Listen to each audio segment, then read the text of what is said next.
Draga braćo i sestre, dobar dan. Moja današnja tema je Isus je prolazio i kroz zatvorena vrata. Isus je prolazio i kroz zatvorena vrata zato što je Isus Bog. A kada je Bog naš prijatelj, kad je Bog neko kome mi vjerujemo, u koga se uzdamo, onda ćemo i mi zajedno sa njim prolaziti kroz zatvorena vrata. Onda ćemo mi zajedno sa njim rješavati i nerješive probleme, jer nema nerješivih problema za Boga. Isus je pomogao Petru koji je počeo da gubi vjeru i da se utapa u more. Ali kada mu je Isus rekao da je malovjeran i kada je on počeo da gubi vjeru, onda je počeo da se potapa. Međutim, kada je on povjerovao da će doista Isus da ga spasi, onda ga je spasio. Također je dokaz da je Bog napravio prolaz kroz Crveno more, da ljudi mogu da prođu. Isus je pravio čuda, ozdravljivao, vaskrsavao mrtve, liječio, a najveće čudo je opraštao. Danas liječnik može da izliječi, ali mi kao ljudi nekako ne možemo da oprostimo. Zbog čega mi ne možemo da oprostimo? Zašto je teško oprostiti? Kad idemo kod liječnika, dobijemo terapiju za bolest i bolest prođe. Upala ili nešto drugo, ako se radi o lakšoj bolesti, o povrijedi. Ali ako neko povrijedi nas, naš ego, našu sujetu, da li ćemo oprostiti? Ako nam neko nanese povrede ne tjelesne, nego duševne prirode, emotivne prirode, ako nas neko naruži, teško ćemo oprostiti. A to je manjkavost biblijskog znanja, ljubavi prema bližnjemu i poznavanja Isusa. Kako ćemo mi da tražimo oprost od samog Boga ako nijesmo oprostili dužnicima našim? Onda je molitva Gospodnja uzaludna.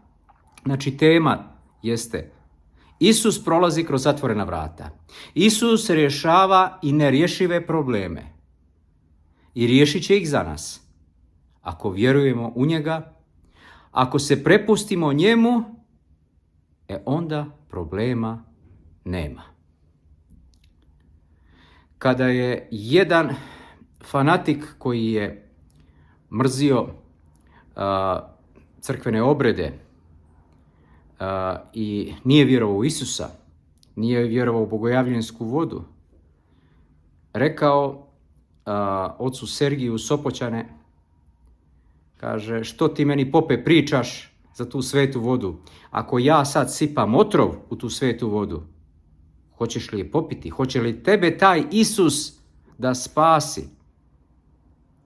Otac Sergije kaže, dobro, ja ću je popiti, ali ako ja preživim, ti treba da se krstiš. Odmah je otišao. Znači, nije volio Isusa, došao je da izruguje oca Sergija i Sopoćansku obitelj, svetu vodu, da to nije pravilna voda.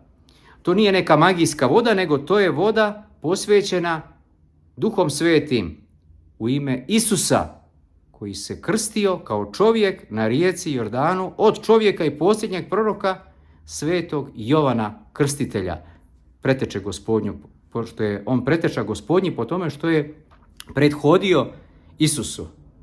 Isus je naš jedini spasitelj. Nema drugog spasitelja. I on prolazi kroz zatvorena vrata, rešava sve naše probleme. I zato nadajmo se i vjerujmo da će sve probleme riješiti. Prepustimo se njemu, izgovarajmo molitvu Gospodnju, Oče naš, ako treba i 100 puta na dan. To je najvažnija molitva. Važnija od svih molitava zajedno u molitveniku, zato što je izgovorena Gospodnjim ustima. I vjerujmo da je Isus onaj koji će nas spasiti.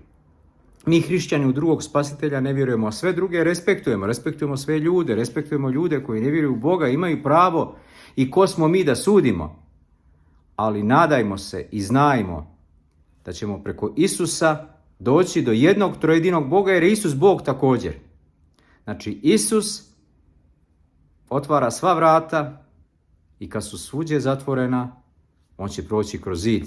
Nećemo mi ići glavom kroz zid, ali sa Isusom ćemo proći kroz zid, zato što je Isus Bog. Neka Božji blagoslov bude na svima vama. Amin.